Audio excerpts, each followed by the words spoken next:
Hello ladies and gentlemen, my name is Dan, the voice behind ThatKaitoDan, and welcome to my review for RWBY Volume 6, Episode 12, Seeing Red.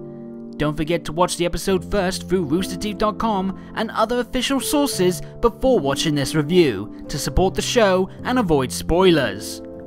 Moving swiftly along, we have our viewer comments section from last week's review, and no shocker, a lot of it was related to Adam.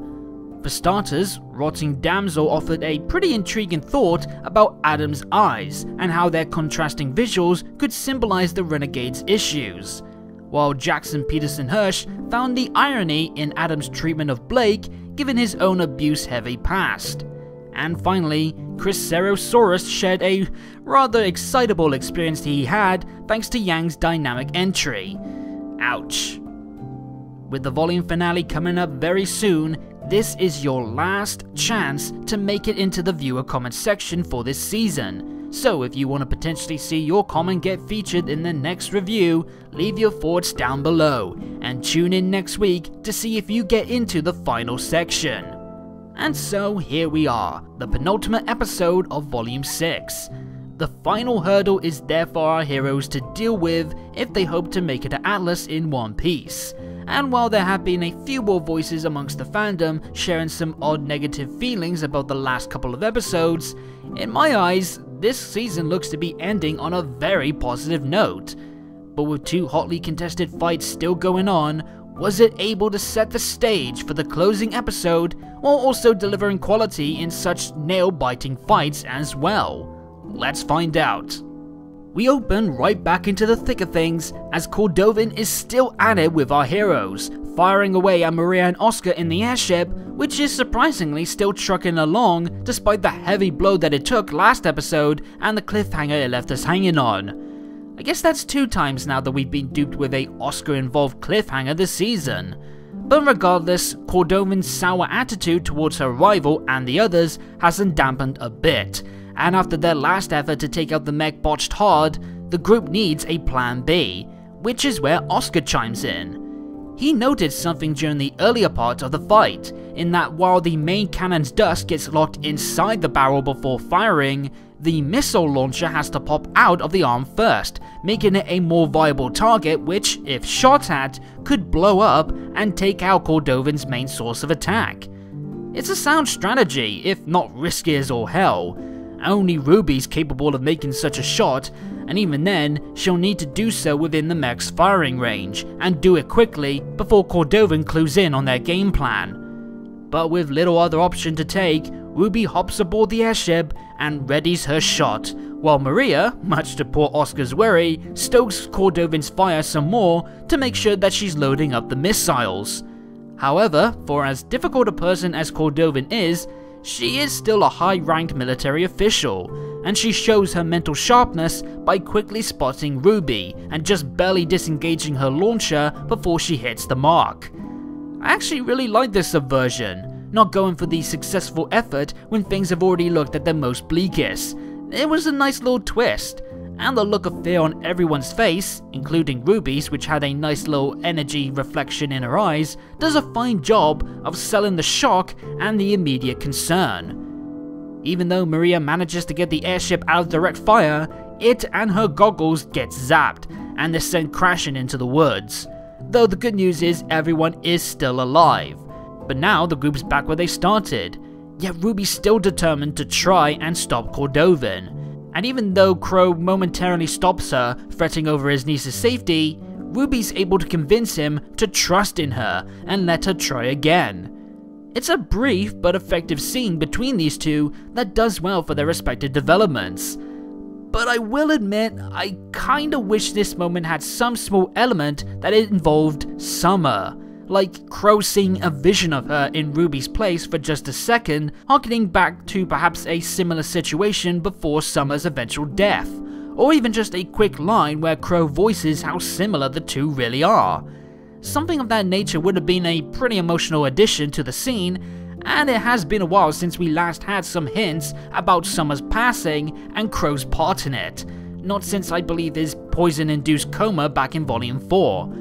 With the way this scene was set up, it just felt like a great opportunity to have a tiny detail like that.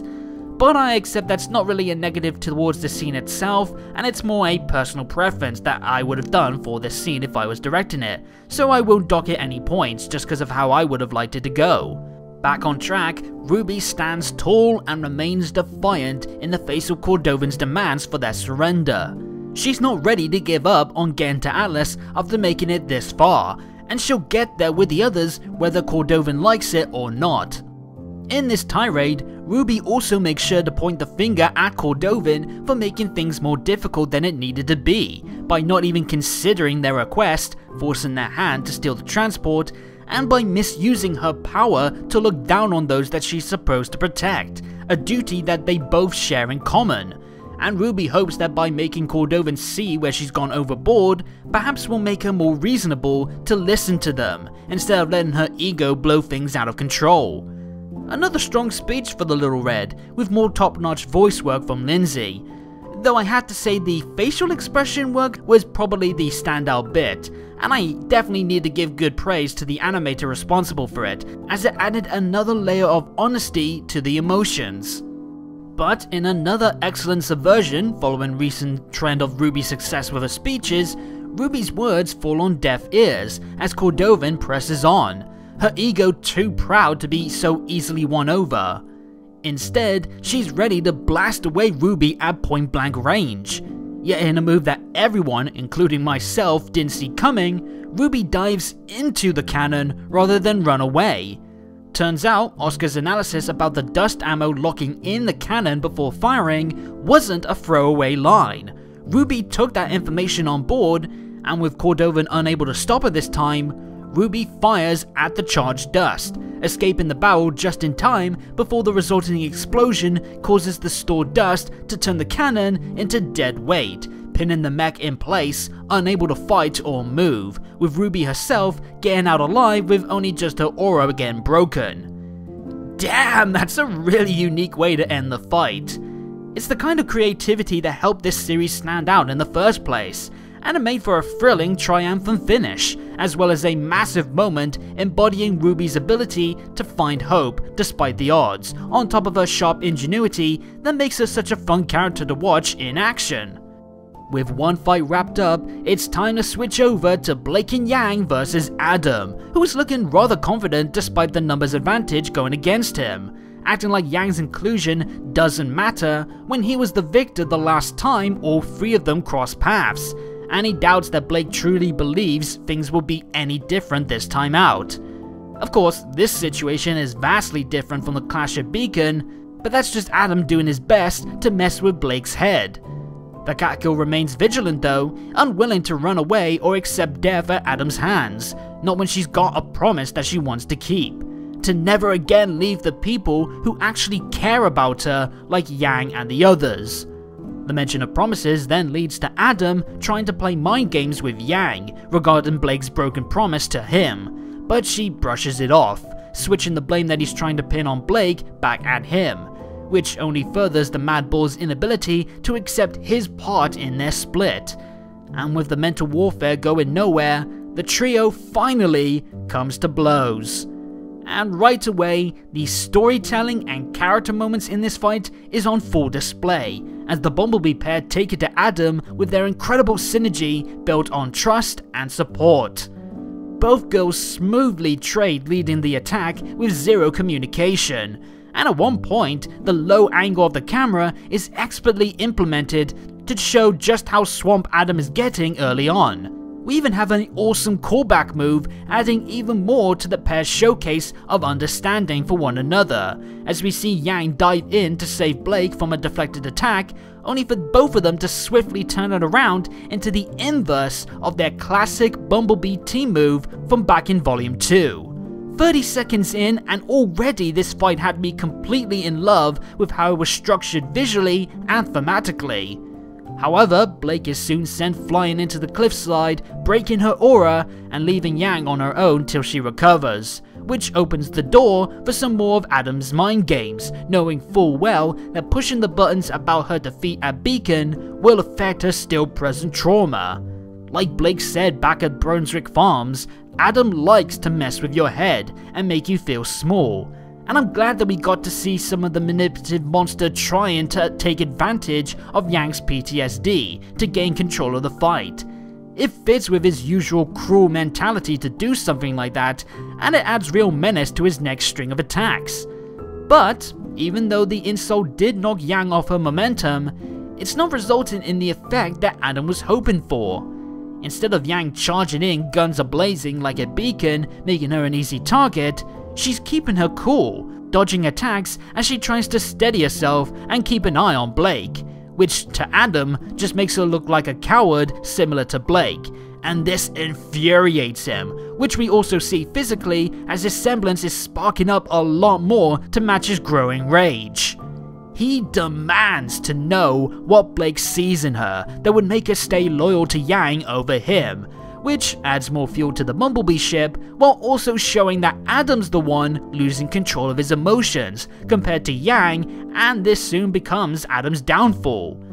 This time it's Adam who's the one he's flying in with an emotionally charged semblance attack, only to find out that this is exactly what Yang needed to fire her up and reignite her strength in the only way that Yang knows how, by tanking the damage for herself and using her semblance to send Adam flying into the dirt.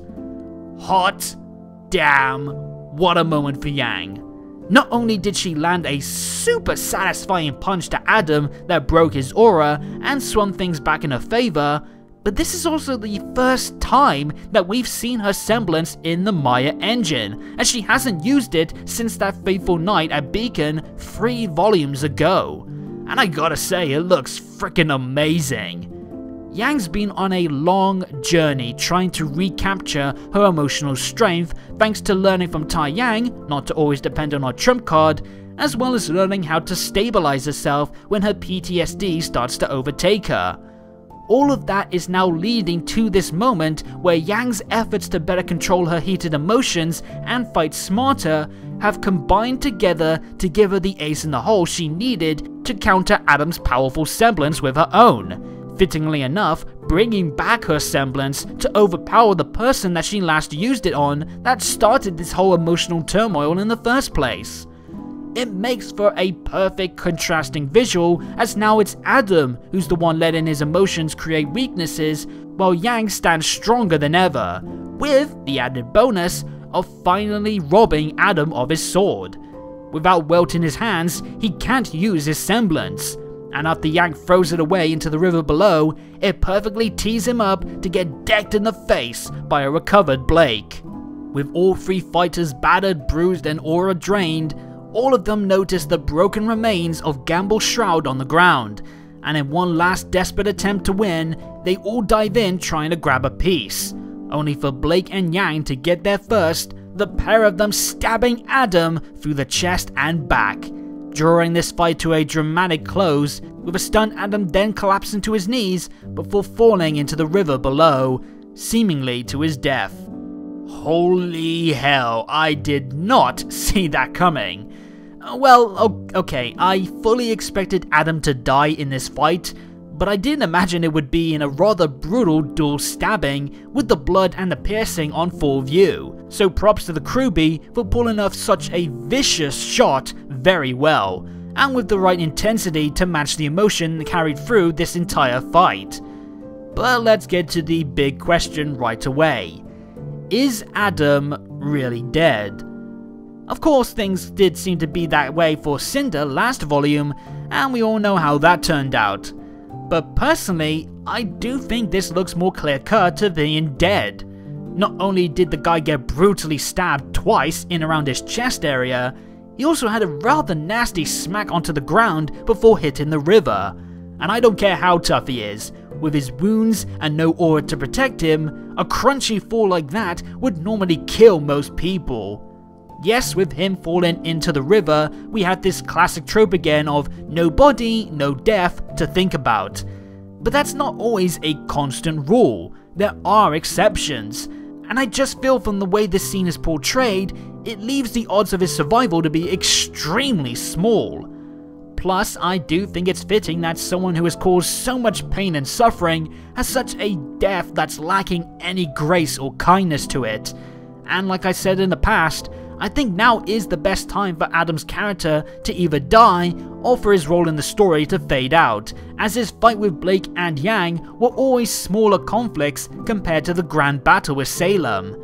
And with both girls having grown so much, they needed to beat him and overcome him, and it just feels right for them to end it now, and for both of these two girls to take the experiences they've learned from this fight to move on and go in strong with the bigger battles to come. That's not to say I think Adam's role in the story is done and dusted, even if he is dead. We've seen in just this volume alone that death doesn't always mean the end to someone's story.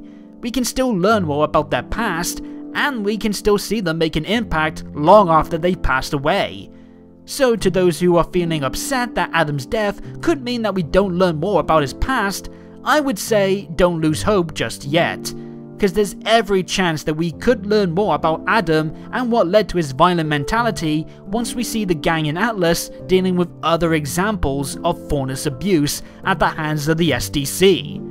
And of course, this death is going to weigh heavily on the minds of Yang and Blake, who starts to break down into tears, and understandably so. Even with knowing how far Adam's fallen from the person that she idolized and looked up to and had a connection with, getting to that fact as well that he needed to be stopped, this was still someone that meant so much to Blake, someone who was a big part of her life that she is now killed. She never wanted things to end up like this, but was left with no other choice as long as he continued to haunt her life and look to cause harm to those that she cares about. You can imagine this will be a heavy burden that she'll have to carry for perhaps the rest of her life. Same goes for Yang. She too will have to bear the weight of having killed someone, and that person being the one who has scarred her so deeply for so long. It's a massive moment for both girls, and they'll need each other's support as they now look to move forward without Adam's figure haunting their every move. And we do see the first steps for this as Blake reaffirms her intent to not break her promise to be there for Yang and the others. She will not let the tragic end to her relationship with Adam repeat itself with Yang, and thankfully, Yang does have faith that she will be true to her word. It's a somber yet fulfilling moment for the two of them as they look to close the book on this strife with Adam. And though I know some folks would have liked a kiss to confirm any romantic feelings that these two share, and top off the scene with an extra emotional highlight, with the bigger focus on Blake and Yang's heartbreaking relief and sorrow, such a moment would be too jarring and not really flow well with the vibe of the rest of the scene. So I am glad that the crewbie left that very increasingly likely possibility for a more fitting moment. But even after that remarkable fight that has everything from terrific choreography to gripping emotions and a fulfilling payoff, we still have the small matter of Cordovan refusing to give up despite her mech turning into the world's largest paperweight.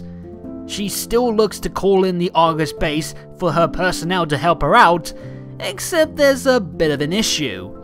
See, while the folks that were manning the base's radars were too busy focusing on her fight to do their job, they failed to notice something getting closer to the city.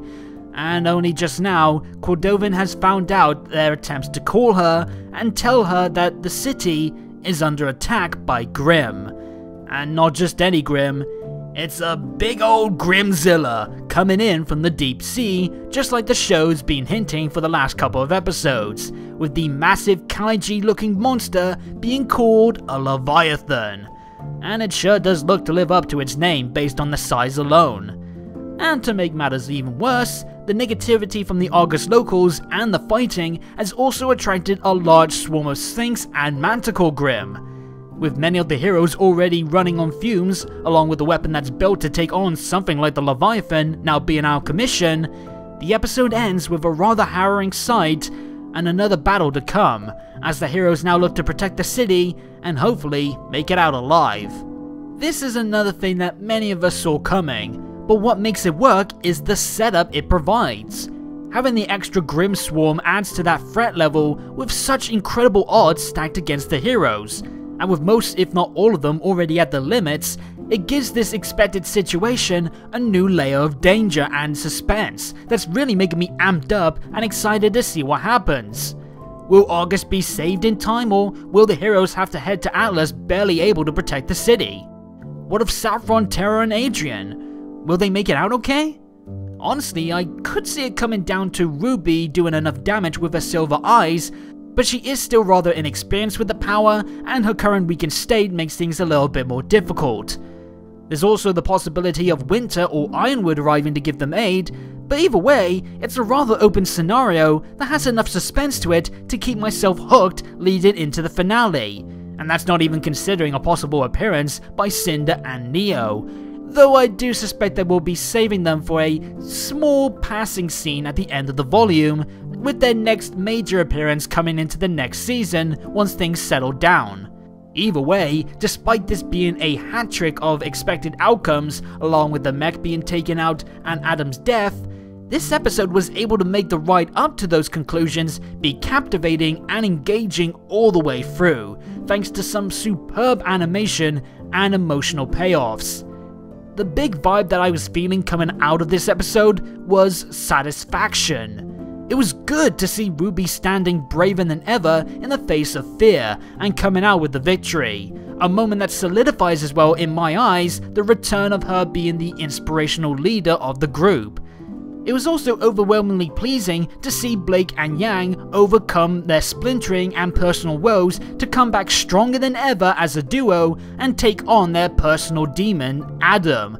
And the thematic shift in who's in more of control of their emotions and whose determination was bolder made the resulting victory over Adam all the more powerful as hallmark moments that will act as the next step in both girls' growth. And it was a visual delight too, full of quality dynamic camera work, bombastic music, and world-class performances from the pair of Barbara and Aaron, who unquestionably deserve the shared honor of being my voice acting gold star performers for the episode.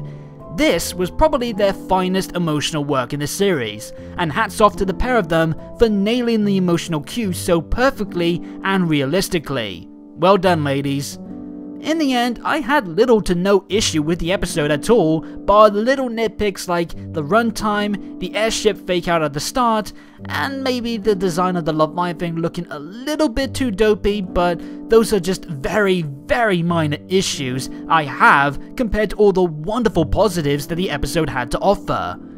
Things are looking very promising indeed for the volume to wrap up next week with another fantastic entry.